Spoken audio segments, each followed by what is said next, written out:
Salve, rapaziada! Tranquilo, tranquilo? Estamos começando mais um Melhor da Vida com meu amigo Rony. E aí, Rony, tranquilidade? Tudo bem, Daniel? Quanto tempo? Que isso? Nem faz tanto tempo assim. Nem faz tanto tempo. Cara, adorei o nosso último papo. Falamos sobre ansiedade, depressão. E temos abordado as coisas importantes aqui. E eu espero que tenha alcançado você aí que está nos assistindo. Que você possa também compartilhar esse conteúdo com as pessoas que estão ao seu redor, que realmente precisam, ou que você acha, eu desconfio que esteja passando por um momento difícil, e que precisa ali de aconselhamento, né, de um profissional. Certo, meu brother? Certo. O melhor caminho é procurar a ajuda de um profissional. Tá certo. E hoje a gente vai falar um pouquinho sobre pânico, né, velho? Síndrome do pânico, eu posso dizer? Ataque de pânico e síndrome do pânico. Qual a diferença? O ataque do pânico, ele é um momento circunscrito na sua vida de intenso desconforto. Você tem a sensação de que vai morrer. Você tem a sensação de que vai ter um infarto. Ou você tem uma sensação de que está engasgando. Você tem aquela sensação... Mas isso é uma sensação real. Você sente realmente isso acontecendo na sua vida. Esse é o pânico. Te dá aquela sensação que está engasgando, de que vai te dar um infarto, um ataque cardíaco, algo do tipo. Não é algo imaginário. É uma sensação real que você sente. A síndrome é o medo de passar por isso. E aí ela te leva a evitar locais que te aconteceram o ataque de pânico. Então, uma síndrome de pânico do elevador, por exemplo, ele é um medo de acontecer algo no elevador? Isso já é mais uma ansiedade, né? É uma ansiedade. Mas vamos pegar um exemplo. Se dentro do elevador você teve um ataque de pânico, você vai ficar com medo de pegar um elevador porque você vai associar o elevador a um ataque de pânico. Aquele ataque aterrador de pânico que você teve. E aí você fala assim, eu vou evitar elevador porque eu posso, dentro do elevador, eu posso ter um novo ataque. E aí você evita, você tem mudanças de vida por causa disso. Aí você já nunca mais quer andar de elevador. Eu posso dizer, Rony, que a ansiedade é o nível 1, a depressão 2 e o pânico nível 3, separando em 3 níveis? Na verdade... É o auge, né? A depressão é o auge do negócio. A depressão? Isso. É o mais elevado, que realmente pode te levar à morte, é a depressão, no caso do suicídio, né? O pânico, apesar desse desconforto que ele te leva você a sentir, ele não é perigoso. Porque você não tem nada físico causando isso. É só um distúrbio mental, um distúrbio na sua cabeça, que está levando você ter esse ataque de pânico, esse ataque aterrador. Mas o ataque em si não é perigoso, ele não te oferece risco de saúde nem nada. A não ser a sua saúde mental. Uma pessoa comum, ela pode adquirir uma ansiedade, ela pode vir a ter uma depressão, e ela pode vir também a ter síndrome do pânico ou pânico? Uma pessoa saudável? Todos nós estamos sujeitos. Ok. Todo ser humano está sujeito a ter 1, 2 ou as 3 ao mesmo tempo. Quem tem depressão, quem é acometido de depressão, normalmente apresenta as 3 características. Apresenta ansiedade, apresenta o pânico, apresenta a síndrome do pânico e a depressão profunda. Aí, dependendo do nível da depressão, ela pode manifestar as 3 características juntos. Entendi. E todos nós estamos sujeitos a isso. Socialmente falando, a pessoa que sofre de ataque do pânico, ela é mais difícil para ela conviver? Assim, a questão, vou te dar um exemplo. O ataque do pânico, às vezes, ele acontece várias vezes ao dia. Isso varia de pessoa para pessoa. Pode acontecer várias vezes ao dia, repetidamente. Repetir semanalmente. Ou, vamos dizer, teve aqui um ataque hoje, o dia todo te atacou isso, e de repente desaparece e volta daqui a alguns meses. Então isso pode variar muito. A questão é que é extremamente difícil do médico pegar isso daí. Aí você tem um ataque do pânico. Vamos pegar um exemplo aqui. Você teve aqui um ataque hoje de manhã e você fala, vou no médico, eu quase tenho um infarto. Eu devo estar com algum problema no coração. É o primeiro pensamento que você vai ter. Se aquele sintoma foi parecido com um infarto. Você chega ao médico, você vai ao médico ali do coração, faz vários exames, faz várias baterias de exames ali e o médico não identifica nada. Por quê? Porque você não está realmente doente fisicamente. É só um pânico que vem na sua cabeça. É um gatilho que está disparando aquilo dali. Então você chega ao médico E isso dura, vamos dizer, de 4 a 5 minutos, às vezes 10 minutos, um ataque. Mas o ataque é tão aterrador que te causa medo de ter outro ataque. Porque realmente te dá a sensação, eu que já tive no caso, posso falar que realmente parece que você vai morrer. Você tem aquela sensação, agora vai embora tudo.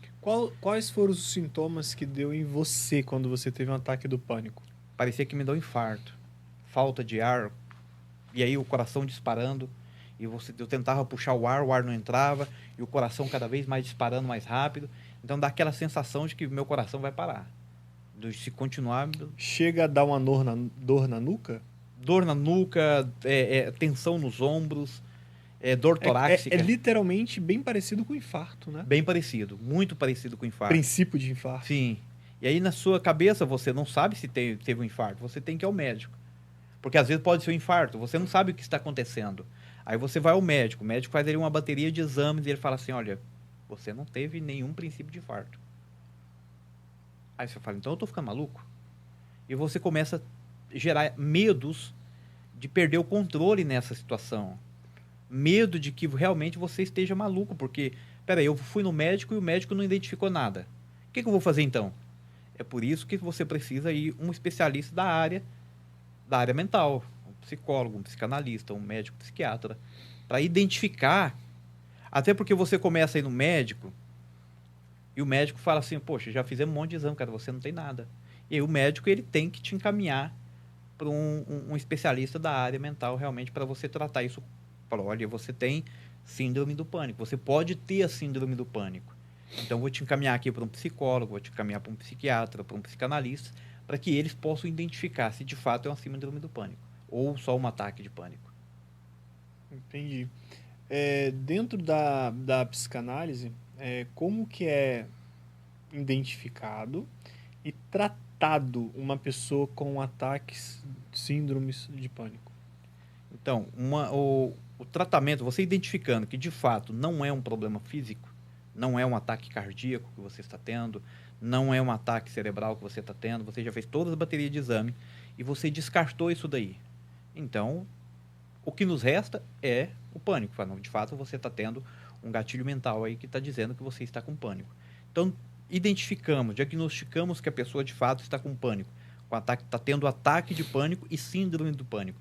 A síndrome é quando você muda o seu estilo de vida para evitar esses ataques. Ok. Você muda radicalmente. O exemplo que você falou, aconteceu um ataque dentro do elevador, eu não vou mais pegar elevador. Mas o problema não é o elevador. É por isso que o psicanalista é tão importante nessa área, porque nós, psicanalistas, trabalhamos com o inconsciente da pessoa. Buscamos aonde é que está esse problema, onde é que está esse trauma lá atrás, e aí nós trazemos de volta para tratar isso daí, para identificar isso daí e tratar de fato o porquê da situação que você está passando por isso. E você falando dos tratamentos, né? Nós temos as psicoterapias, a psicoterapia por imersão. Você vai imergir de fato a pessoa naquela situação. Seria uma hipnose regressiva? Mais ou menos parecido. Vamos expor você de fato aquele medo irreal, porque não é um medo real. Você não tem aquilo dali, entendeu?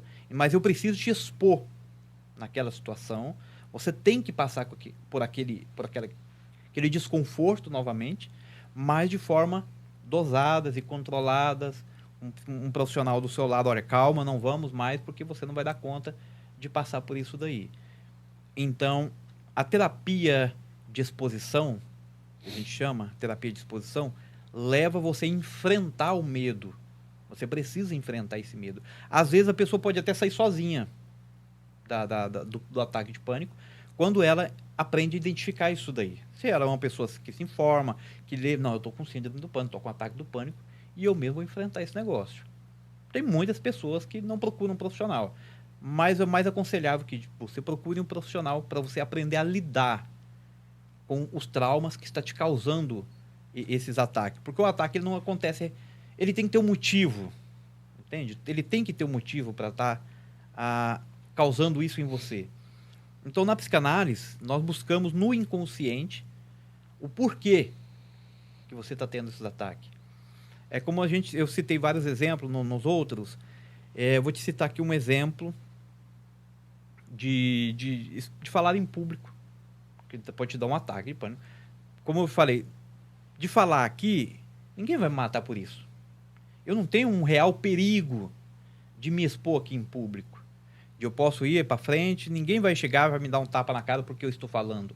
Então não existe um perigo real para mim. Mas na minha cabeça eu tenho um perigo real. Eu só não sei qual é o perigo. Mas a minha mente fala, tem um perigo, você não pode ir em público, falar em público. Existe um perigo. Então eu vou buscar lá no meu inconsciente o que é que me causou esse trauma de estar sendo exposto em público. De estar em público pode me causar um medo. E aí nós vamos identificar isso e vamos tratar. Falar, olha, esse medo que você está passando não é real. Então você precisa enfrentar esse medo. Você precisa aprender a lidar com esse medo. O seu ego, nós temos que fortalecer o seu ego para falar, olha, não tem perigo. É mais ou menos quando você era criança e seu pai ia andar de bicicleta com você, não sei se você teve essa experiência, do seu pai andar de bicicleta com você, você segurando a bicicleta. Eu fazia isso muito com a minha filha. Nós íamos andar em um campo de futebol que tinha próximo de casa, então eu ia segurando ela. E aí ia soltando ela aos poucos. Então, tipo assim, e ela... pode soltar. Até que a pessoa caminha com as próprias pernas. Na psicanálise nós fazemos isso. Nós vamos pegando na mão ali, empurrando o paciente, fala, você pode ir, não tem medo, não tem perigo real. Você pode passar esse perigo real, até que ela esteja caminhando com as próprias pernas. Entendi. Esses ataques de pânico, por que eles acontecem como é que eu falo? Com bichos peçonhentos, por exemplo. Porque você estava falando aí agora, eu estava lembrando de uma prima. Ela tinha um ataque de pânico ao ponto de desmaiar quando via algum inseto peçonhento, escorpião, lacraia, essas coisas. Então, todo ataque... E ela nunca foi picada, mordida, não, nada, não do tipo.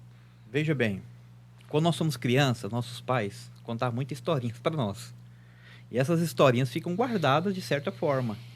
Por exemplo, adoro boi da cara preta, vem pegar esse menino. Poxa, você fala para uma criança, aí ele vai apagar a luz? De jeito nenhum, ele vai arrumar o maior choreiro, não apaga a luz, porque você já colocou na cabeça dele que o boi da cara preta vai vir quando apagar a luz. Pô. E ele tá sozinho, ele tá sozinho naquele ambiente. Eu vou te contar uma história de quando eu tinha 10 anos de idade. Eu estava numa sexta-feira da paixão. Nossa! De lua cheia. De lua cheia, eu tinha 10 anos de idade. Era sexta-feira da paixão, a lua estava cheia, e eu assistindo um filme de terror com meu tio. Eu tinha morado com meu tio, fiquei 6 meses, acho que, morando com ele. E aí ele falou pra mim, tá na hora de eu dormir, porque já tá dando meia-noite e daqui a pouco eu viro lobisomem. Você vai falar isso pra uma criança de 10 anos? Nem a pau. Aí a minha tia tinha colocado um trinco na porta do lado de fora, que era para meus primos não entrar lá dentro e bagunçar o quarto e tal. Quando acabou, eu falei assim, bom, já é quase meia-noite, eu também vou dormir. E vou trancar eles lá dentro, né? Se ele virar lobisomem, se entenda lá dentro do quarto deles. E tranquei o quarto do meu tio pro lado de fora. E minha tia levantou à noite, queria ir ao banheiro, mas como que vai? Agora a porta... Aí, mais, eu catei o meu colchãozinho da minha cama, levei lá pro último quarto, mais longe possível do quarto deles. Então, eu criei ele criou aquele medo na minha cabeça. Você acha que eu ia dormir sozinho ali? Nem a pau. Mas não vai. Às vezes, a sua prima nem passou por uma experiência com um animal peçonhento. Mas, às vezes, um filme de terror que ela viu quando era criança, pode estar guardado isso no inconsciente. Assim, o fato é que nós temos que buscar aonde é que entrou esse trauma. Existe um trauma aí? Existe. Só tem que buscar onde que é para que ela não passe por essa situação. Em que momento o pânico ela começa a interferir na sua vida social? Quando ela vira síndrome. Porque aí você deixa de viver por causa do ataque de pânico, por causa do medo. Não por causa do ataque do pânico, mas por causa do medo de ter novos ataques. Por exemplo, quando eu tive esse ataque, eu fiquei muito preocupado em estar dirigindo e passar por aquele momento. De certa forma, isso poderia ter me afetado. Porque agora não vou mais dirigir, porque eu posso ter um ataque, eu posso acabar batendo meu carro. Sim. Entendeu? Então, quando o pânico, esses ataques, se transformam em síndrome, é que você passa a evitar novos ataques. Então, para evitar novos ataques, Aí eu tenho que evitar tudo aquilo que me causou pânico. Se me causou um pânico no elevador, eu não entro no elevador. Se me causou um pânico lá no trabalho, aconteceu alguma coisa no trabalho, eu tive um pânico lá no trabalho, falei, esse trabalho não serve para mim. E você tem que pedir conta. Você precisa mudar de trabalho, patrão. Dá para você mandar para outro local. Quer dizer, o patrão não vai entender. Não, você está com frescura, você não quer trabalhar, isso sim. Então, às vezes, a pessoa não vai entender. Então, isso começa a afetar quando você muda a sua rotina de vida com medo de sofrer novos ataques. Entendi. E quais são os sintomas visíveis de uma pessoa que ela tem ou está desenvolvendo, né, ali o pânico? Veja bem, além do taquicardia que você sente, esse parece que você vai ter um infarto, o desmaio, como você disse, da sua prima, realmente pode ter desmaio, porque é tão aterrador, que você pode realmente, de fato, desmaiar. De tanto medo que te provoca. Provoca sintomas parecidos. A própria ansiedade, ela vem por isso. Por exemplo, a ansiedade é medo do futuro, certo? Certo. Se você tem medo de sofrer um novo ataque, você vai ficar ansioso por isso. Você vai evitar aquele local e fala assim, vamos lá um trabalho lá num prédio em Nova York, lá no último andar. Você fala, mas eu tenho que pegar elevador. E aí a ansiedade já te ataca nisso daí. Então a ansiedade é um dos sintomas da síndrome do pânico e principalmente da síndrome do pânico. Sentir calor em excesso. Você começa por você passar o medo de passar aquela situação, você sente como se algo estivesse te abafando, esquentando o corpo, aquele calorão insuportável. Mudanças repentinas de humor. Ao mesmo tempo que você está muito esfuziante, muito alegre, você já entra em pranto, com medo de passar aquela situação. É porque é o medo de você passar por uma situação que você já passou e que não é real. Esse que é o pior, é que não é uma situação real. Você está sentindo fisicamente aquela sensação desconfortante, mas não é o seu físico, é o seu emocional que está te proporcionando isso. Deixa eu citar aqui mais um exemplo. Além do ataque cardíaco, boca seca, mão suada, é bastante parecido com os sintomas da ansiedade. São bastante parecidos. Com um grau maior? Com um grau mais elevado, porque... Mas ainda assim a depressão é um estágio acima. É o estágio acima. Porque o sintoma físico do pânico ela é maior do que da depressão, porém o sintoma psicológico da depressão é muito maior do que o pânico. É porque o sintoma da depressão psicológico ele é tão grande que ele faz você perder o prazer pela vida, se sentir inútil. O pânico é apenas no sentido, né? É mais ele físico. Ele te deixa mais refém. Isso, ele te deixa mais refém porque ele é um sintoma aparentemente físico, porque ele te faz sentir no corpo, porém ele não vai te provocar, de fato, um mal, vamos assim dizer. Você não vai se adoecer de fato por isso. Okay. Você não está com um problema cardíaco. É só aparentemente você está. Mas, na verdade, é um distúrbio mental que provocou isso daí. E você tem que identificar esse distúrbio mental para você cuidar dele. Eu gosto de um exemplo que eu vi com um professor. Ele sempre nos falava o botãozinho do alarme de incêndio. Vamos dizer assim, tá ali um botãozinho de alarme de incêndio, teve um incêndio, você aperta, certo? Aí dispara os alarmes, todo mundo foge. Então, quando você dispara aquele alarme, você está avisando, olha, vai ter um incêndio, todo mundo sai correndo, você também já bateu o alarme, sai correndo também, que vai ter um incêndio. Só que você costuma todo dia bater esse alarme, que a mola vai ficando frouxa. E às vezes ele começa a disparar sozinho. E esses são muitos gatilhos que começam a disparar sozinho. Começa a falar assim, eu vou ter outra parte, vou ter outro ataque de pânico. E aí você já começa a ficar meio que paranoico por causa disso. É onde você tem que entrar, de fato, fazer uma terapia. Interessante. Dentro da psicanálise, né, quais são os tratamentos oferecidos pelos profissionais da área para tratar uma pessoa que ela está com o pânico? Mas, além disso, como seria tratar uma pessoa que está com mix, que seria crise de ansiedade, depressão e pânico? Veja bem, nós psicanalistas e também os psicólogos não podem indicar remédios. Ok, Nós não somos médicos, então nós não podemos indicar remédio. perfeito. Porém, a maioria das pessoas precisam de tomar um medicamento antidepressivo, ansiolíticos, para acalmar. Como que vocês fazem? Vocês Isso direcionam quem- ao médico? Tem que direcionar um médico psiquiatra. Você, por exemplo, se teu caso, quando eu tive depressão, eu fui num psicólogo e ele me indicou um psiquiatra. Ok. Chega uma pessoa até Você mim. dá tipo um encaminhamento. Isso. Ok. Ele fala, você precisa de um psiquiatra e tal. Então, nós não encaminhamos. Eu só vou falar para ela, você precisa de um psiquiatra, porque talvez você tenha que tomar remédios. Ok. Você tem que fazer exames cerebrais para ver se de fato, se é uma depressão, se é um pânico. E aí, qual é a minha parte nisso tudo? A pessoa vai, eu digo a ela que ela tem que ir ao médico, ela vai até o médico vai recomendar alguns antidepressivos. Hoje existe no mercado mais de 30 antidepressivos. Mas a terapia faz parte do tratamento da psicoterapia. Uhum. Por quê? O antidepressivo vai te acalmar. Porém, o antidepressivo não vai te indicar onde é que está o problema. Uhum. Não vai te indicar o gatilho que está provocando aquele pânico. Por isso que eu falo, nós vamos buscar lá no inconsciente das pessoas, do paciente, aonde é que está esse gatilho. Por que está ocorrendo isso na vida dela? E se você não for para a terapia, você não tem como identificar isso. É dentro da terapia por imersão, da terapia de exposição.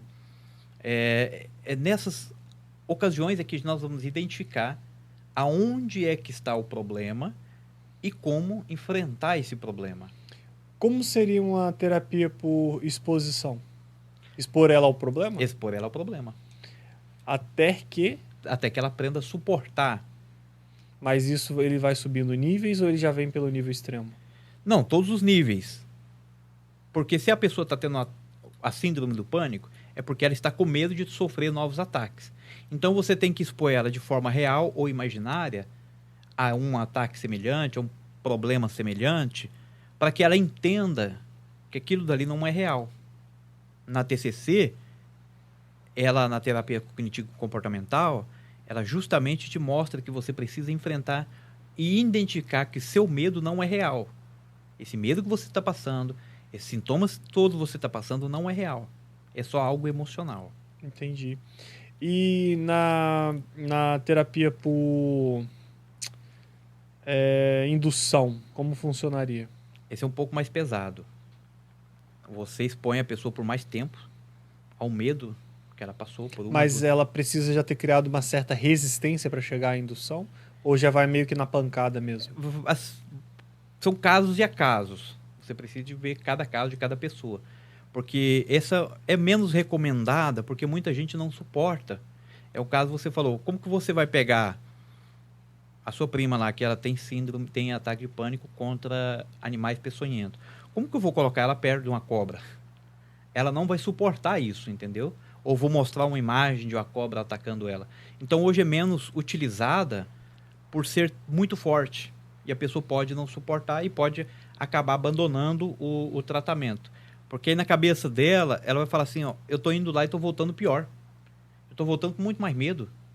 Entendi. Então, precisa ser um pouco mais moderado. Eu não costumo recomendar esse tipo de tratamento. Ele é mais extremo, né? Isso. E eu sei que tem também a terapia gradual, certo? Como funciona?